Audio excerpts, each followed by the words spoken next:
Vous écoutez un message enregistré à l'église CVV Paris. Pour plus d'informations, visitez notre site internet cvvparis.fr.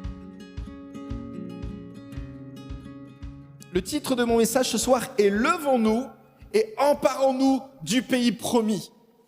Il y a un texte qui est dans l'Exode, il va apparaître à l'écran. Le pharaon s'était rapproché. Et en regardant au loin, les Israélites aperçurent les Égyptiens lancés à leur poursuite. Ils furent saisis d'une grande peur et ils poussèrent de grands cris vers l'Éternel. Puis ils se tournèrent contre Moïse et lui dirent « N'y avait-il pas assez de tombeaux en Égypte pour que tu nous emmènes mourir au désert? Pourquoi as-tu voulu nous faire sortir d'Égypte? Nous te l'avions bien dit lorsque nous étions encore là-bas. Laisse-nous tranquilles, nous voulons être les esclaves des Égyptiens, car mieux vaut pour nous cela que de mourir au désert. » Moïse leur répondit « N'ayez pas peur, tenez-vous là où vous êtes et regardez, et vous verrez comment l'Éternel vous délivrera en ce jour. Ces Égyptiens que vous voyez aujourd'hui, vous ne les verrez plus jamais. L'Éternel combattra pour vous et vous, tenez-vous tranquille. » Il y a certaines fois, les amis, dans la vie, nous traversons des moments chaotiques, des moments où on a peur, où on a des craintes, où il y a des situations complètement impossibles. Et parfois, la seule chose de puissant qui reste à faire, c'est justement de rien faire. Je pensais que c'était spirituel, je m'entendais quelques amens. Je disais, parfois, la chose puissante à faire, c'est de ne rien faire. Et c'est de laisser Dieu agir. Il y a des circonstances et des situations où si toi, tu commences à agir, tu bloques Dieu dans ce qu'il veut faire. Et en fait, souvent, ces situations, ces problèmes, ce sont juste une occasion de plus pour Dieu de démontrer sa gloire dans ta vie. Alors le peuple, ils étaient face à la mer, à des millions de mètres cubes d'eau. Dieu a ouvert la mer Rouge. Ils traversèrent la mer à pied. C'est époustouflant. C'est un des miracles qui est probablement avec la création les plus spectaculaires qu'il y a eu dans la Bible. C'est plus qu'une jambe cassée, un aveugle qui voit. Enfin, c'est spectaculaire. Des millions de mètres cubes. Un peuple qui traverse la mer Rouge. C'était hallucinant. Ils étaient les témoins éberlués, effarés de quelque chose que Dieu fait. Et ils ont vu Dieu agir, ils étaient impressionnés. Prochaine diapo. Les Israélites, une fois qu'ils sont passés, vous connaissez le texte, peut-être pour ceux qui ne connaissent pas, mais laissez-moi vous le paraphraser. Une fois qu'ils ont traversé la mer à sec, ils sont arrivés de l'autre côté. Les méchants, les Égyptiens, se sont lancés à leur poursuite. Et une fois qu'ils ont essayé d'attraper, Dieu a refermé la mer et il a anéanti au total l'armée égyptienne. Et là, c'est là où prend ce texte. Les Israéliens chantèrent à l'honneur de l'Éternel le cantique que voici. Je veux chanter en l'honneur du Seigneur. Il a remporté une victoire éclatante. Il a jeté la mer, chevaux et cavaliers. Ma grande force, c'est le Seigneur. Il vient à mon secours. Il est mon Dieu. Je le louerai. Il est le Dieu de mon Père. Je proclamerai sa grandeur. Waouh! Il y a eu de la fête. Il y a eu de la joie. Je ne sais pas comment ils ont dû faire. Il est mon Dieu. Alléluia. Tout ça, Alléluia. Tu vois, je ne sais pas comment ça s'est passé, mais il y a eu une fête, il y a eu des danses, il y a eu des choses qui se sont passées. Vous me suivez? Et en fait, souvent ce qui se passe, c'est que ça représente ces situations dans notre vie où c'est impossible, on n'y croit pas, j'y crois plus, je pense pas que c'est possible. Et là, tout d'un coup, ils voient Dieu agir et ils ouvrent, ils prennent conscience. Ah, mais c'est vrai, Dieu il agit, Dieu il m'aime, en vrai, c'est vrai. Ah, j'étais sur le point de me faire découper la tête, mais c'est vrai, il est venu. Et tout d'un coup, ils prennent conscience que Dieu avait le contrôle depuis le début. Vous êtes là? Dieu avait le contrôle depuis le début, même, c'est plus encore, c'est lui qui les a sortis d'Égypte. Dieu avait le contrôle depuis le début. Et si Dieu nous fait passer par des moments parfois difficiles, parfois compliqués, on ne comprend rien, il a un but, il a une pédagogie. Il veut te faire montrer sa gloire dans un seul but, c'est que tu apprennes à lui faire confiance. Et peu importe la taille de ton Égyptien, peu importe la taille de ta mer Rouge, il veut que tu le fasses confiance. Et là, c'est ça. Et en fait, ce qui s'est passé, c'est que quand on passe ce genre de choses, c'est pas Dieu ne joue pas avec toi. Parfois, il y a des gens, et c'est exactement ce qui se passe avec Israël. Il dit, ouais, mais Dieu il nous a emmenés ici pour nous faire mourir. Comment? Tu crois que Dieu t'a libéré de l'esclavage? Tu crois qu'il a fait plein de miracles pour te laisser mourir là? Et c'est ce qu'il croyait. Et là, et tout d'un coup, là, il y a cette joie. Ils se sont mis à chanter, ils se sont mis à louer Dieu, ils se sont mis à danser. Le problème un peu avec les Hébreux, c'est qu'ils ont chanté un très beau chant, mais du mauvais côté de la mer. Dieu veut que tu apprennes à chanter, à célébrer son nom face à l'impossible. Donc, quand il y a des situations impossibles, qui a besoin d'un miracle ce soir? Eh ben, t'es un bon candidat pour un miracle. Allez, j'avance. Prochaine diapo. Le désert est un endroit où Dieu veut que tu quittes ta mentalité d'esclave. Il y a cette réalité-là avec le peuple de Dieu, c'est que l'Égypte, c'est une mentalité. Et tu quittes l'Égypte en une nuit, mais tu mets des années à te défaire de l'Égypte dans ta tête. C'est ça.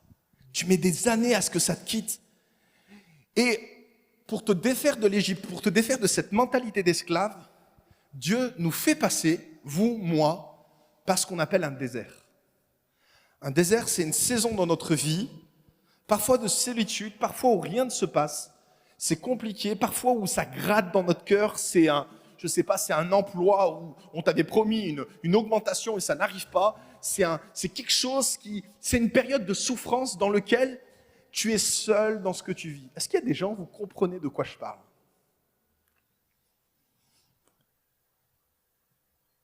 Le téléphone ne sonne plus, j'ai plus d'amis véritables, pas de confort. Et en fait, tu as vraiment le sentiment que tu es seul, profondément seul dans ce que tu traverses.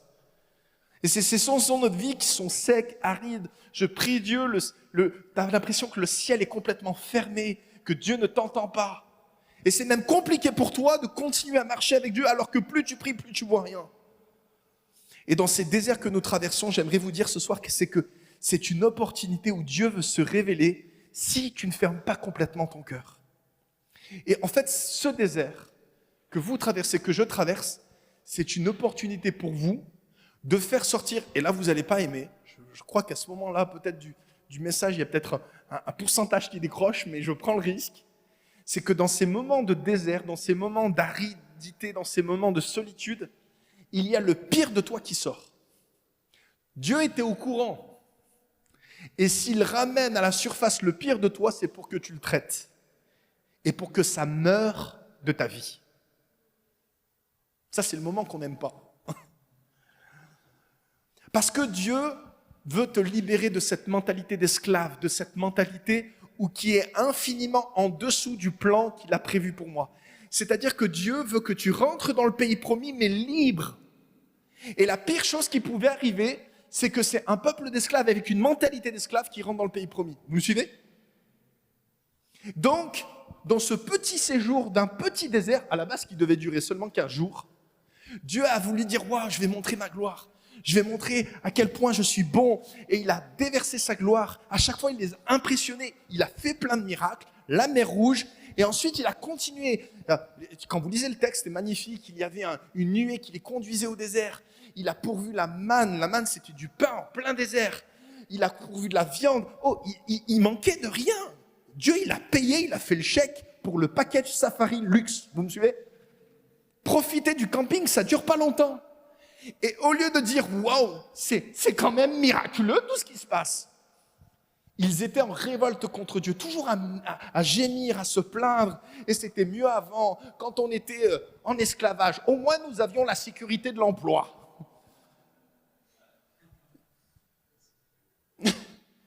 Mais Dieu, il dit, mais cette mentalité-là, c'est hors de question qu'elle rentre dans le pays promis. En fait, c'est comme si Dieu vient, il fait un cadeau à son peuple. Combien il y a des gens, vous avez des enfants ici? Okay. Bon, ouais, c'est ça. Chez nous, il y a plein de... Ok. Alors, laissez-moi vous parler d'une expérience.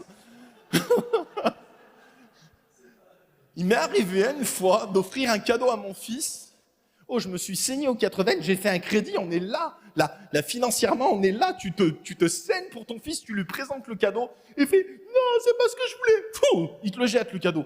Et là, dans mon cœur de papa, t'as envie de te lever, Tu as envie de lui dire, mon chéri, ça c'est la dernière fois, ton cadeau, je vais le donner aux Africains qui, en Afrique, tu n'auras plus jamais rien. Enfin, vous suivez?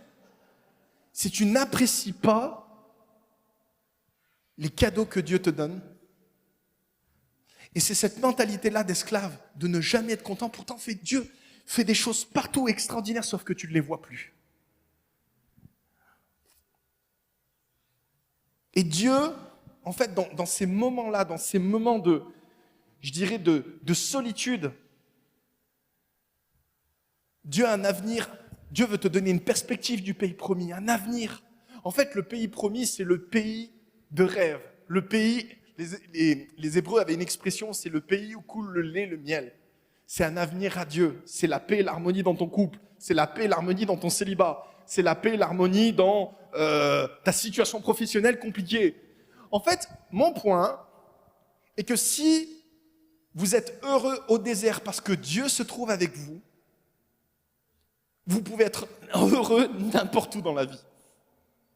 C'est-à-dire que vous apprenez à ce que Dieu fasse c'est votre seul repère, c'est votre seule source d'épanouissement, où que vous soyez physiquement. En fait, vous vivez la meilleure période de votre vie parce que Dieu vous accompagne.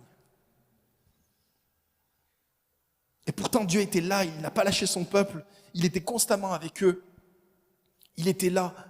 Et c'est fou, mais en fait, Dieu nous encourage tout le temps. Et parfois, on ne le repère pas, on ne le voit pas. Je ne sais pas si vous vous rappelez à l'école quand on était, je ne sais pas, peut-être que ça se fait encore aujourd'hui, j'imagine que oui. Vous vous rappelez les bulletins scolaires? Qui se rappelle des bulletins scolaires? Ça existe toujours, merci. Et tu te rappelles que parfois, il y avait une note et à côté, il y avait ce qu'on appelle l'observation du professeur. Est-ce que quelqu'un se rappelle de ça? Mais parfois, ce qui était bizarre, c'était que la note n'était pas en adéquation avec l'appréciation du prof. Vous vous rappelez? Moi, j'avais certains de mes comment dire, j'étais très très particulier. J'avais un problème d'attention, donc moi, l'école c'était très chaotique pour moi. Mais je me rappelle de certaines phrases du professeur. Il disait: Jonathan vient avec ses affaires et il repart avec celles des autres. Jonathan, je commençais à faire un peu de piano à l'église. Jonathan progresse au piano. Dommage que nous soyons en cours de maths. Pouvez-vous me décrire Jonathan? Je ne l'ai jamais vu. Et un prof, un jour, il a écrit Jonathan a la foi, parce que j'avais parlé de ma foi. Il dit Jonathan avait la foi, ça va lui aider pour plus tard, quoi. Mais j'ai certains profs qui m'avaient écrit, je crois que j'avais 2 sur 20 et j'étais passé à 8,5 parce que je ne sais pas ce qui s'était passé, Dieu m'avait visité, j'en sais rien. Et moi, 8,5, j'avais même pas la moyenne, mais j'avais donné tout ce que je pouvais. Et là, le prof marquait très bonne progression, continue, ne t'arrête pas. J'avais pas la moyenne. Et il y a des fois, mais en fait, le prof voyait l'effort que je faisais. Et c'est exactement ce que Dieu fait parfois avec nous. Il voit ton intention de bien faire. Et parfois, même quand tu te plantes, quand tu tombes dans un trou, et que Dieu, dans son omniscience, dans son omnicapacité à tout connaître, il sait que tu vas tomber de 36 fois dans le trou avant de réaliser qu'il y avait un trou. Et quand tu tombes pour la première fois, Dieu, il fait chouette, plus que 35. Il a cette capacité hallucinante de voir le meilleur en nous, de nous encourager toujours. Quelqu'un dit Amen? Et le prochain texte nous dit, oui, malgré nos difficultés, nos détresses, nous triomphons toujours, car nous savons qu'elles contribuent à notre bien. L'épreuve nous apprend à être patients. Ça fait mal. L'épreuve nous apprend à être. Et vous savez ce que j'ai découvert? Quelqu'un m'a dit, la première vertu, quand vous lisez 1 Corinthiens 13, la première qualité de l'amour, c'est qu'il est patient. L'amour est patient. L'épreuve nous apprend à être patient, à porter nos fardeaux sans rechigner. La patience nous affermit. Elle développe notre... Qui veut bosser sur son caractère? Eh ben voilà. Quelqu'un dit, Seigneur, j'ai besoin de ta patience et tout de suite. Elle nous aide à faire toujours confiance en Dieu. Donc quand il y a des gens qui disent, Seigneur, je veux te faire confiance, eh ben, probablement tu vas avoir des moments et des occasions de lui faire confiance et ça va être compliqué et dur. Et Dieu leur présente des facettes de qui il est dans des combats qui sont toujours plus intenses, toujours plus grands, pour que tu capitalises. Écoutez bien ceci. Dieu, quand il présente sa gloire, quand il présente sa face, c'est que tu capitalises sur les révélations, sur les expériences que tu as fait avec lui. Et le but, c'est que 1 plus 1, tu grandisses et que tu apprennes à faire confiance à Dieu et que la marche soit toujours plus haute. Mais l'idée pour Dieu, c'est que tu progresses. C'est que vous progressez, c'est que je progresse. Et là, il y a eu un moment, il y a eu un rendez-vous manqué avec l'histoire d'Israël. C'est qu'ils arrivent aux portes du pays promis. C'est-à-dire que ça y est, on y est, c'est bon. Ah y est, on a tout traversé, on a traversé le désert, c'était dur, c'était compliqué, mais ça y est, là, il est là, le pays promis, il est là, oui, je le savais, Dieu, il était bon. Et juste histoire de s'assurer que c'est bien comme Dieu l'avait dit, ils envoient 12 espions vérifier que la commande Amazon, elle est correcte. Vous me suivez ? Et les 12 espions des 12 tribus d'Israël, ils ont fait tout le tour. Ils sont revenus, et pour ceux qui ne connaissent pas l'histoire, laissez-moi le paraphraser, ils ont ramené des fruits du pays promis. Il y avait une grappe de raisin. Elle était tellement énorme qu'ils avaient besoin de 2 personnes pour pouvoir la tenir. Et quand ils sont arrivés avec ces trésors, ces manifestations de tout ce que Dieu en réserve pour nous, ils ont dit, oui, c'est vrai, le pays est promis, c'est bien comme Dieu l'avait dit, mais par contre, il est peuplé de géants. Et c'est là où prend place ce texte. Alors Caleb, en fait, il y avait Josué et Caleb, il y avait 2 personnes, 2 espions, qui étaient envoyés avec cette colonie d'espions. Excusez-moi, tous les espions, quand ils reviennent, ils font un scénario noir, ils disent oui, c'est comme Dieu l'avait dit, mais en fait, il y a tellement d'impossibilités, il y a des géants qui sont là-bas. Et c'est là où prend place ce texte. Alors Caleb essayait de faire taire le peuple qui commençait à s'en prendre à Moïse. Il lui dit, allons-y faire la conquête de ce pays, car nous sommes vraiment capables. Dis à quelqu'un à côté de toi, vas-y, je crois que tu es capable de faire. Dis ça à quelqu'un à côté de vous. Je crois que tu en es capable. Allez, mettez un coup de coude à votre voisin. Tournez-vous vers un autre et lui dites, montre-moi ta tête de vainqueur.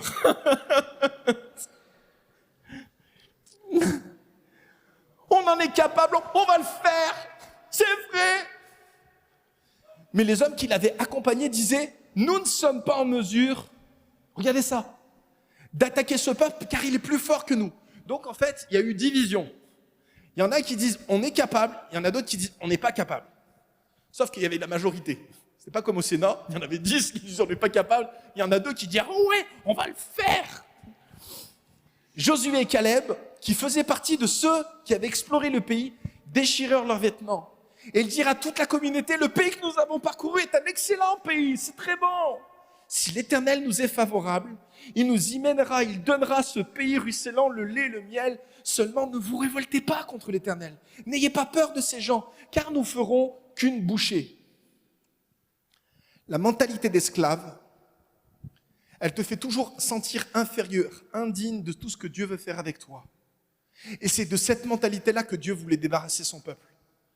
C'est de ça. Et sauf que ce qui est très intéressant, c'est que Josué et Caleb ils avaient vu les mêmes choses. Ils avaient vu les mêmes géants, mais ils avaient un esprit différent. Un esprit où je vois les choses, mais mon analyse, mon expérience avec Dieu, mon logiciel interne n'analyse pas la même chose que toi. Est-ce que vous me suivez ? Je vois la même chose que toi, mais moi je vois les possibilités, tout ce que Dieu va faire. Et c'est exactement ça. Dieu voulait amener son peuple plus haut.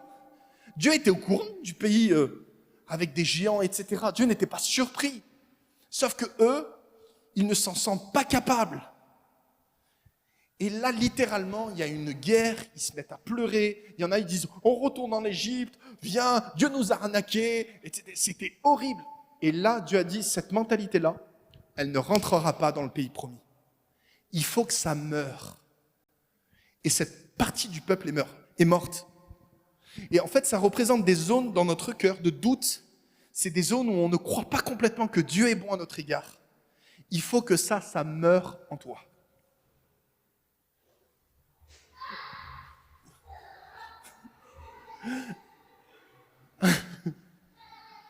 Et quand vous regardez cette histoire, les amis, je vous pose la question, Est-ce qu'un miracle de plus aurait changé quelque chose?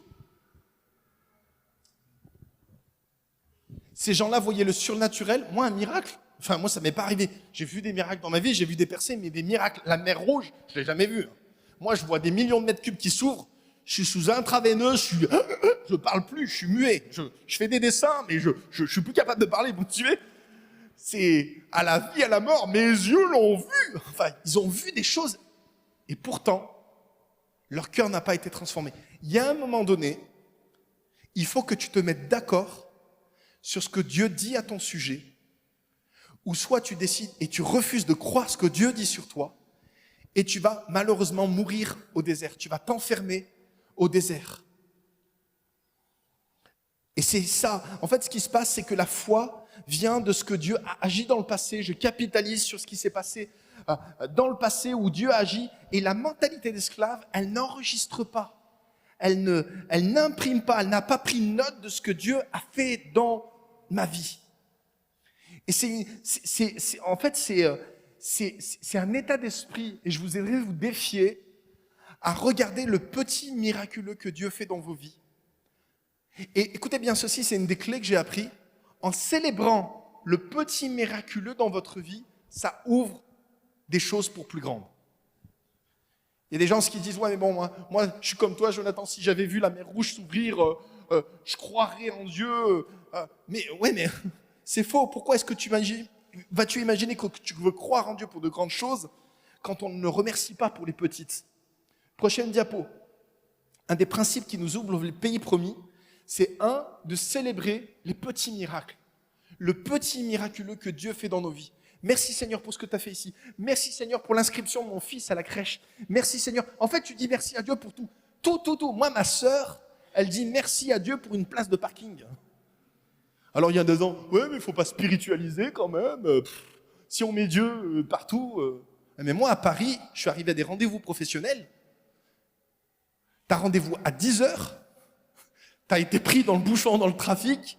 Tu arrives à 9h57. Combien croient qu'on peut prier pour que Dieu nous libère une place et c'est très spirituel? N'est-ce pas? Et là, quand tu as quelqu'un qui débarque, tu fais Alléluia! Oh, je l'ai fait! Enfin, célébrez Dieu pour les petites choses qu'il fait dans vos vies. Amen, de plus grandes. Développez, cultivez une attitude de reconnaissance, gratitude, remerciement pour les choses qu'il a fait et celles qu'il n'a pas encore réalisées. T'as pas ton permis? Remercie le Seigneur pour la Porsche. C'est un peu ça l'idée. Bon, je veux pas être dans une fausse théologie, mais comprenez un peu ça. C'est-à-dire que je remercie Dieu pour les choses avant même qu'elles prennent place. C'est ça la foi. Je proclame ce que Dieu va faire avant même que ça arrive. On fait partie du peuple où nous avons cette capacité d'applaudir et de célébrer ce que Dieu va faire à l'avance. Vous êtes avec moi? Allez, j'avance. 4e et dernier point, avant de libérer les autres, Dieu veut te rendre libre, toi. Je fais un petit flashback en arrière. Et là, on va revenir au texte de l'Exode, à Exode, je crois que c'est chapitre 5 ou chapitre 7. On va se pencher sur la vie de Moïse. Et Moïse, c'était quelqu'un qui avait voulu libérer le peuple d'Égypte. Pour ceux qui ne connaissent pas l'histoire, laissez-moi vous le paraphraser. Moïse, c'était un juif qui est né d'une mère juive et qui a été, il est né lors d'un génocide alors que Pharaon, le roi de l'époque, venait à exterminer tous les enfants premiers-nés d'Israël. Et par des circonstances assez extraordinaires que seul Dieu maîtrise, Moïse a été placé dans la maison de Pharaon qui était le roi de l'époque. C'est un peu, pour vous le paraphraser, c'est comme si Hitler adoptait un juif dans sa maison et qu'il l'élevait comme un des capitaines SS de son armée. Vous me suivez? Et Moïse est là, il a grandi, il parle égyptien, il mange la cuisine égyptienne, il réfléchit égyptien, c'est un prince à la cour de Pharaon. Il est beau, il est magnifique, toutes les filles craquent sur lui, il est puissant en acte et en parole, il est bodybuildé, c'est un prince d'Égypte. Énorme le gars, tu vois, c'est un homme politique puissant. Et dans quelques années, peut-être c'est un futur pharaon prétendant au trône. Je vous plante le décor. Et parce que Dieu fait bien les choses, Moïse va être propulsé au désert. Vous savez, ce désert où je vous ai dit, il n'y a rien qui se passe, c'est compliqué. Il va être propulsé au désert. Et pendant 40 ans de sa vie, à 40 ans, à peu près mon âge, il a été propulsé au désert. Et de 40 ans à 80 ans, il ne va rien se passer. Il ne va rien se passer. Il va refaire sa vie. Il va trouver une femme perdue au désert qui s'appelle... Merci. Séphora. Et c'était une fille d'un désert. Il a refait sa vie. Il apprend la langue qui était différente de la langue égyptienne. Il garde les troupeaux de son beau-père qui ne sont même pas son troupeau. Les brebis qu'il garde, ce n'est même pas les siennes. Il n'a rien du tout. Et 40 ans plus tard, à 80 ans, Dieu, il voit un feu. Et ce qui est touchant ici, c'est qu'il voit un feu qui ne se consume pas. Écoutez bien ceci. Il voit quelque chose qui ne s'arrête pas. Et pour lui, c'est un phénomène extraordinaire. Il dit, c'est impressionnant, il y a quelque chose qui m'attire. Je vais faire un détour pour voir ce phénomène extraordinaire. Et Moïse, intérieurement, il avait perdu son feu. Il n'y a plus rien qui brûlait en lui. Si tu disais, Moïse, il y a 40 ans de ça, tu avais un rêve dans ton cœur. Tu sais, j'ai un rêve. La comédie Walt Disney, j'ai un rêve dans mon cœur. Et ça, c'est Moïse, j'avais un rêve, je voulais libérer mon peuple. 40 ans plus tard, le feu, le rêve est mort, il n'y croit plus. Et Dieu se pointe et il dit, allô, Moïse, je suis là, il répondit. Et c'est là où prend ce texte, je suis le Dieu de tes ancêtres, le Dieu d'Abraham, le Dieu d'Isaac, le Dieu de Jacob. Ce que Dieu est en train de lui dire, c'est je suis le Dieu de ton histoire.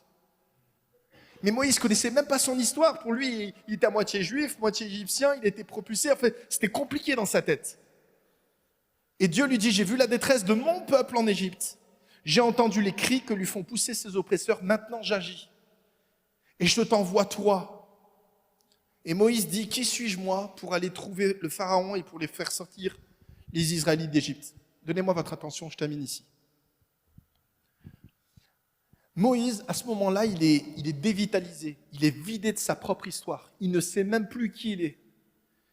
Et même si vous lisez le texte plus tard, alors que Dieu parle avec Moïse, il dit, en fait, il bégaye. Il n'arrive plus à parler.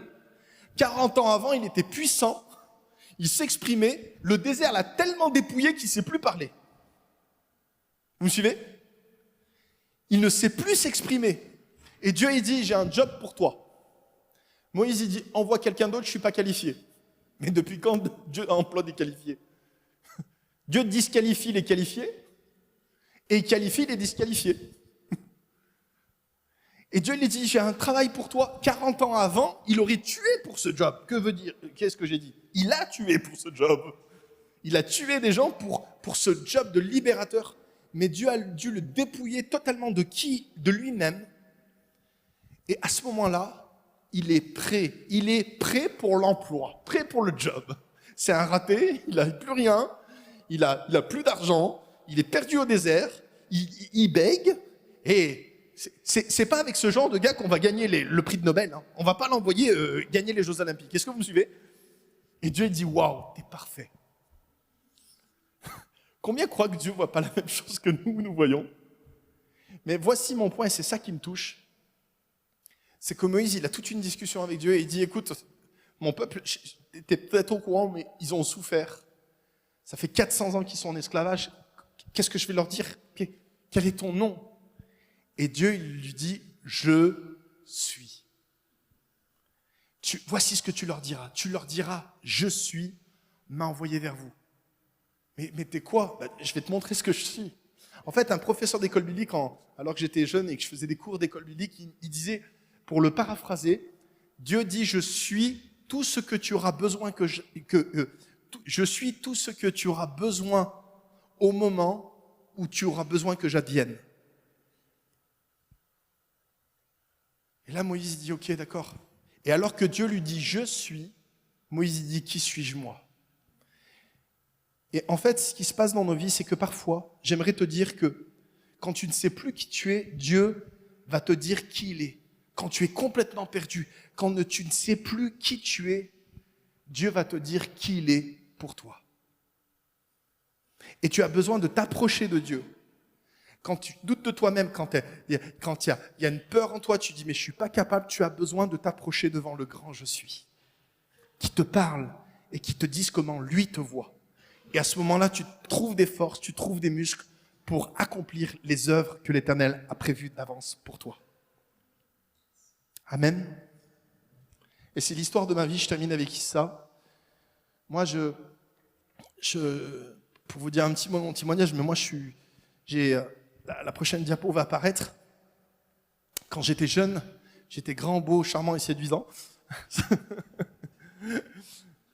Je suis parti faire une école biblique. En fait, moi, j'ai grandi dans une famille chrétienne et j'avais un grand-père qui était très dur, très dur, mais il était pasteur.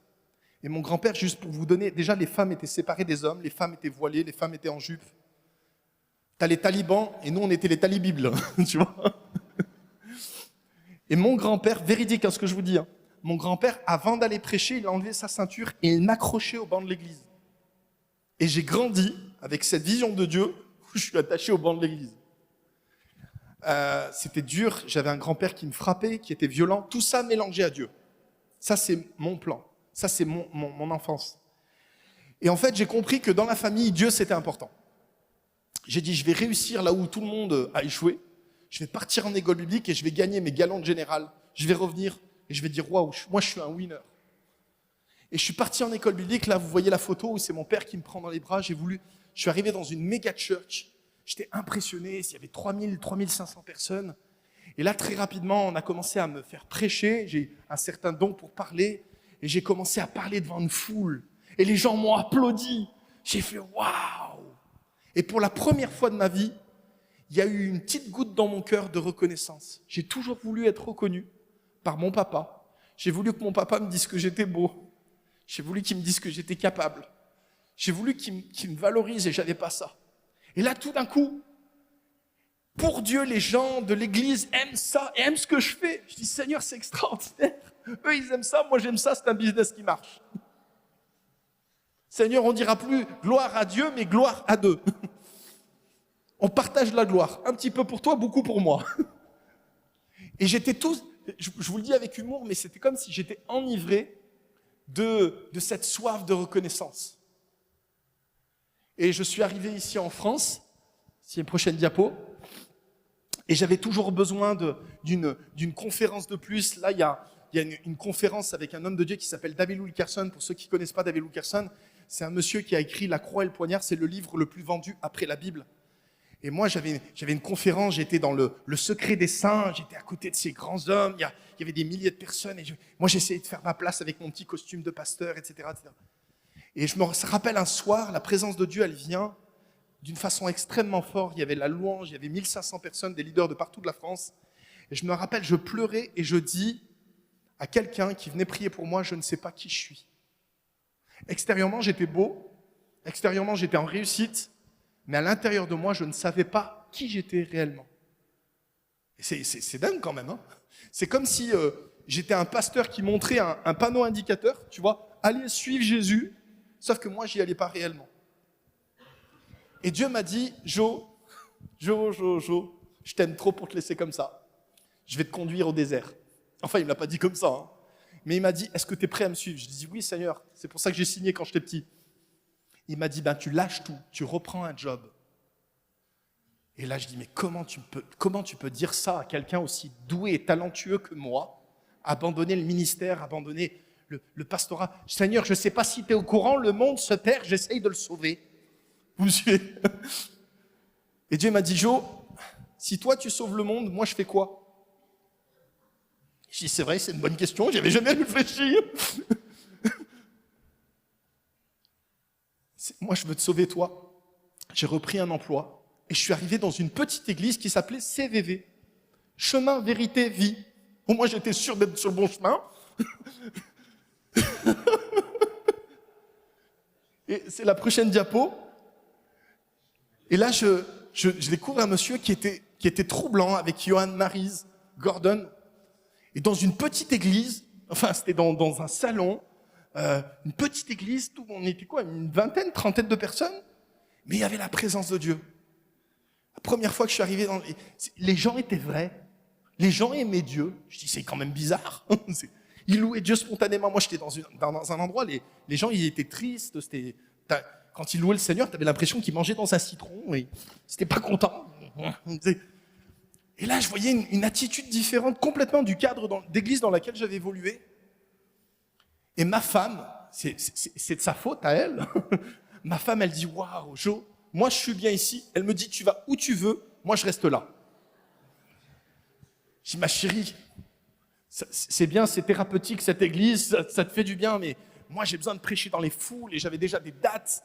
Je prêchais de foule en foule en foule. J'avais besoin, et c'est comme si j'étais en lutte avec Dieu.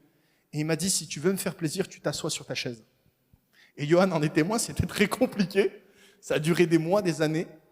Et la seule chose que j'ai appris à faire, vous savez ce que c'est? C'est rien faire. Et c'est compliqué parfois quand tu as la watch un peu, quand tu as le feu de rien faire, c'est la pire chose qui peut t'arriver, quoi. Mais j'ai appris à me laisser aimer par Dieu.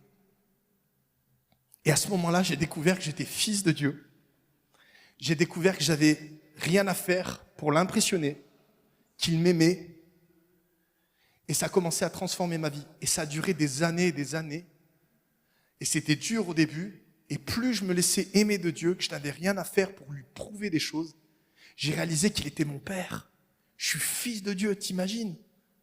Trump, mon père, il est plus grand que Trump. Il est plus riche.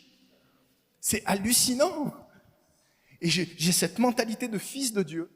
Et partout où je vais maintenant, je suis un fils qui est aimé dans les bras d'un grand-papa. Je vais dans plusieurs églises.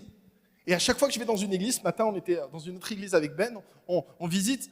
Et partout où je vais, je dis, mais voilà, en fait, ici, c'est chez moi. Et ce soir, là, vous ne me connaissez pas, mais vous êtes venus chez moi. D'ailleurs, bienvenue. Ça me fait plaisir de vous rencontrer. Je suis juste dans un endroit dans lequel Dieu, mon Père, agit. Et c'est cette mentalité-là que Dieu veut que tu développes partout où tu vas.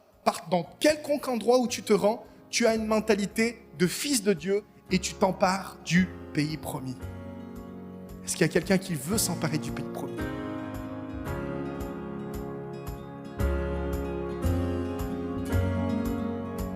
Vous venez d'écouter un message enregistré à CVV Paris.